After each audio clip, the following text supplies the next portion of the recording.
Magandang umaga, ito ang UNTV News Break. Paiigtingin ng Philippine National Police o PNP ang Child Protection at Cyber Safety Program sa buong bansa. Layo nito na suportahan ang inisyatibo ng Department of Education na mas maging ligtas ang mga eskwelahan. Suportado ng PNP ang panukala ng DepEd na dagdagan ang mga guidance counselor at palakasin pa ang koordinasyon sa mga law enforcement.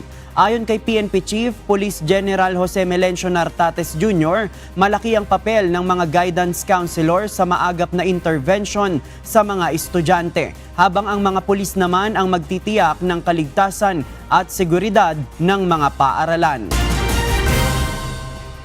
Isang oras na ilalagay sa yellow alert status ang Visayas Grid mamayang gabi dahil sa manipis na supply ng kuryente.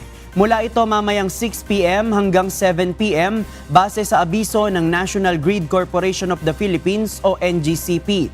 Sa ngayon, nasa 2,571 megawatts ang available capacity ng Visayas Grid, habang nasa 2,288 megawatts naman ang peak demand nito.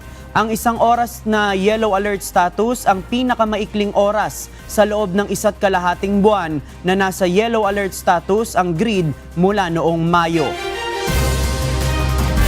At yan ang mga balita sa oras na ito. Para sa iba pang mga balita, maaari po kayong bumisita sa official social media accounts ng UNTV News and Rescue. Ako si JP Nunez at dito sa UNTV, Diyos ang aming sandigan, serbisyo publiko ang aming pinahahalagahan. Magandang umaga.